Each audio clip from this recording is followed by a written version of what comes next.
What is going on, everybody? I'm your host, Stacey Cole Morgan, and you are listening to the Morgan Man Sports Podcast here on YouTube, Apple Podcasts, Spotify, or wherever you get your podcasting from. Ladies and gentlemen, today here on the show, I am talking about the possibility, yet again, that Grady Jarrett is going to be traded this season or re-signed from a new report that is coming from the Falcaholic.com. Link will be in the bio for you guys to read the entire article. Definitely give these guys a follow here on Twitter at the Falcaholic. Definitely some great and entertaining people. Definitely love listening to their podcasts. And also, ladies and gentlemen, I do want to talk about a decision that has, came up here recently about just focusing on the Atlanta FaZe squad in the Call of Duty League and not other teams. So, without any further delay, let's get straight into today's action. All right, guys. So coming in right here, Grady Jarrett has been a phenomenal talent for the Atlanta Falcons. Just an all-star class athlete, I want to say. But the Atlanta Falcons might have to start preparing for a future without defensive tackle Grady Jarrett. With Jarrett not showing up for the start of the team's offseason program per the AJC's D. Orlando Ledbetter, it brings into question once again, what is his future with the team? Honestly, it all might speed up the timeline on the Falcons and Jarrett finding a solution that is mutually beneficial for both parties. After all, the long-needed rebuild is in full effect now since Matt Ryan's departure, and Jarrett is the kind of high-priced, high-quality veteran who could be the missing piece for a contending team. As badly as the Falcons need players like Grady Jarrett, the defensive tackle might not want to tether his future to a team that is sans a shock, at the very least a year or two away from even considering being a factor in the NFC Championship hunt. Bearing a surprise, Jarrett is either going to be returning to the Falcons with a new contract, or he's going to be moved before the 2022 season starts, maybe around next week's draft action. He'd certainly be worth at least a second-round pick for a complete team that would be happy to have Jarrett and contend for the Super Bowl. So, going off of just everything that I'm reading so far, ladies and gentlemen, I just don't think this is a red flag just yet.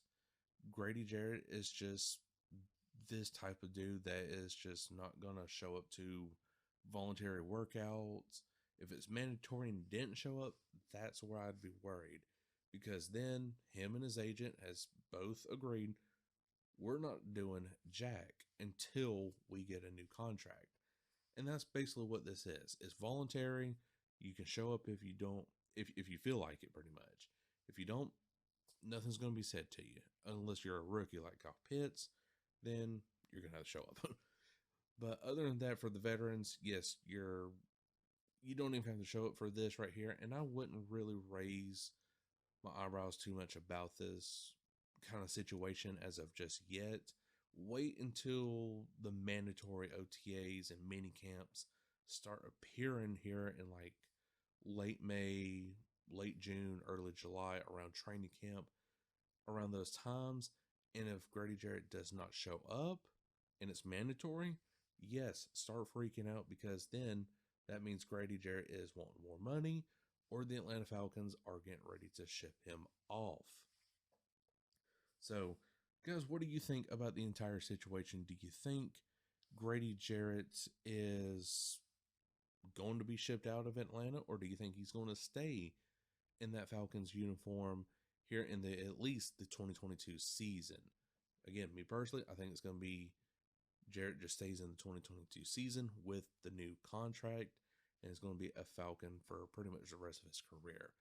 Can't say the much same about the Matt Ryan deal, but we're past that now. So anyways, moving on to the next topic of today's podcast, ladies and gentlemen, and that is my decision to now step away from covering the entire Call of Duty League as a whole.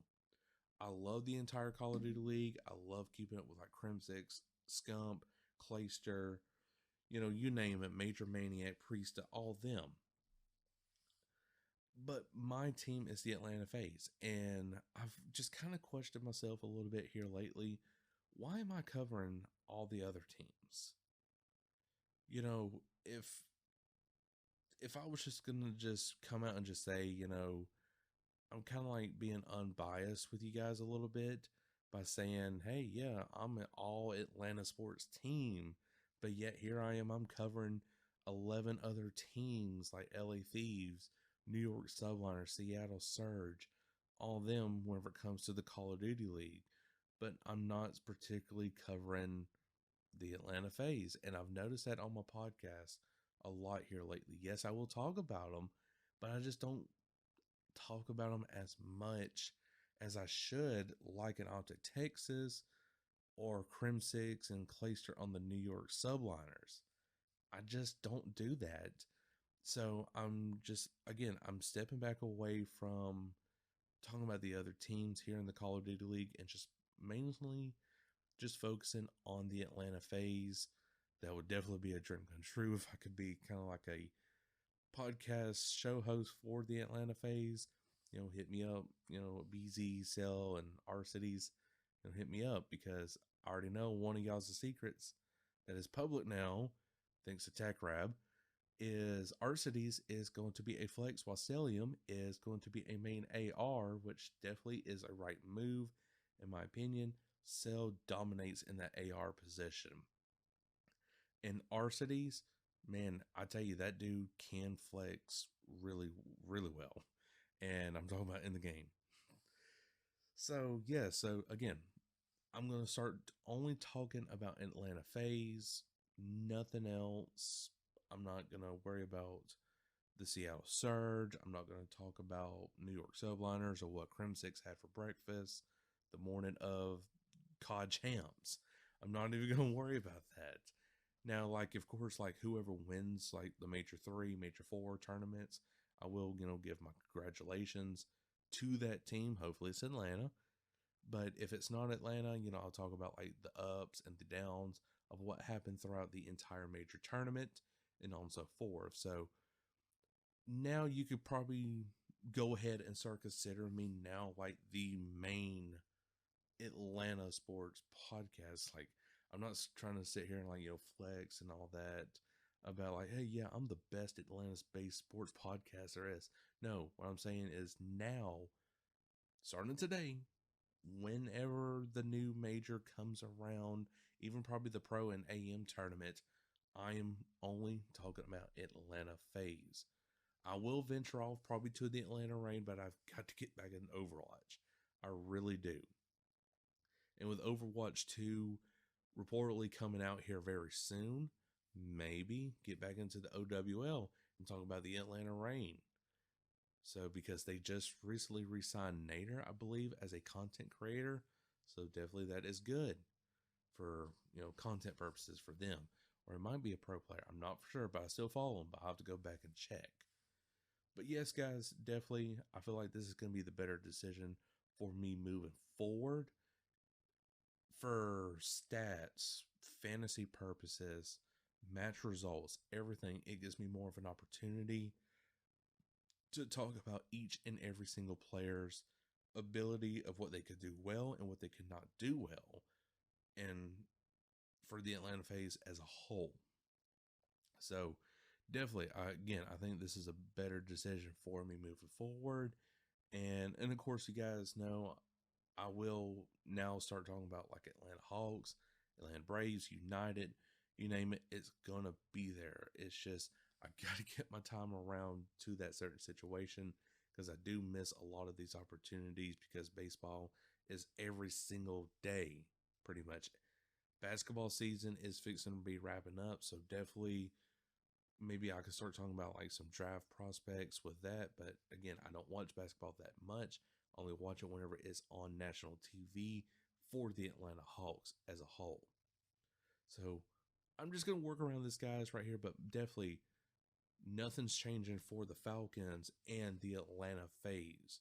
moving forward. Nothing in that prospect is going to be changing. I will just be adding, of course, Hawks, UGA football, and the Atlanta Braves and Atlanta United again whenever I get that time. I just don't follow those sports like I do with the Falcons and the Call of Duty League. So, hope you guys enjoyed. If you did, make sure to like button wherever you are listening from. iHeartRadio, Spotify, Google Podcasts, YouTube, you name it. Please like, share, subscribe, download the podcast. It sure does help me out, especially on Spotify, trying to get ranked.